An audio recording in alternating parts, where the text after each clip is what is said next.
আন্তৰিক শুভেচ্ছা তথা অভিনন্দন জ্ঞাপন কৰিছোঁ। আজি আমি এটা গীত পৰিৱেশন কৰিবলৈ গৈ আছোঁ, জানি সুখী হ'ব। এই গীতটো ৰচনা কৰিছে আমাৰ অতি মৰমৰ মুকুট পাটৰ ডাঙৰীয়াই আৰু তেখেতে সুৰো কৰিছে। এই গীতটো আগন্তুক দিনত অসমৰ আগশাৰীৰ ছেটেলাইট চেনেল এটাত চিৰিয়েলত আহি আছে, হয়তো তাতে আপোনালোকে সকলোৱে উপভোগ কৰিব পাৰিব। গীতটো গাবলৈ ওলাইছোঁ, নতুন গীত, কিবা ভুল ভ্ৰান্তি হ'ব পাৰে, মাৰ্জনা কৰে যেন। ধন্যবাদ।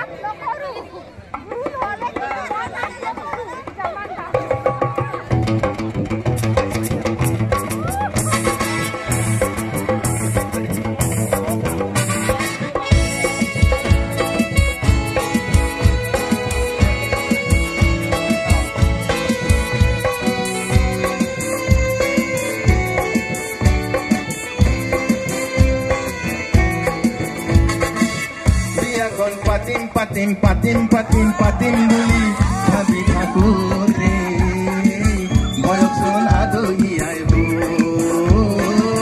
বিয়াখন পাতিম বুলি ভাবি থাকোঁতে বয়স যেন আদহি আহিব। দুদিনৰ পিছতে দাড়ি চুলি পকিব, দুদিনৰ পিছতে দাড়ি চুলি পকিব। লগৰ বৰ বাপে কিয়ে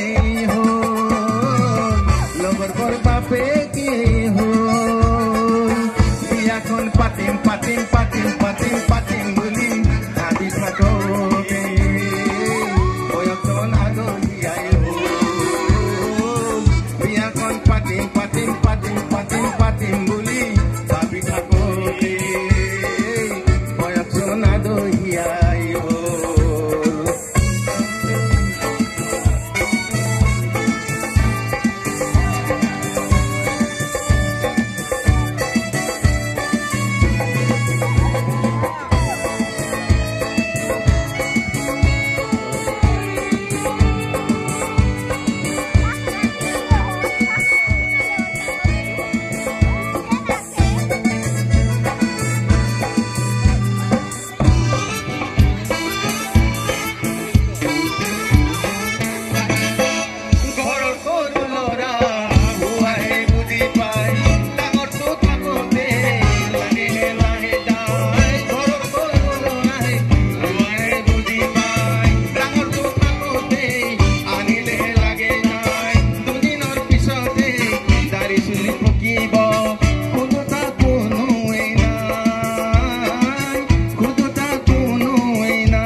বিয়াখন পাতিম বুলি ভাবি থাকোঁতে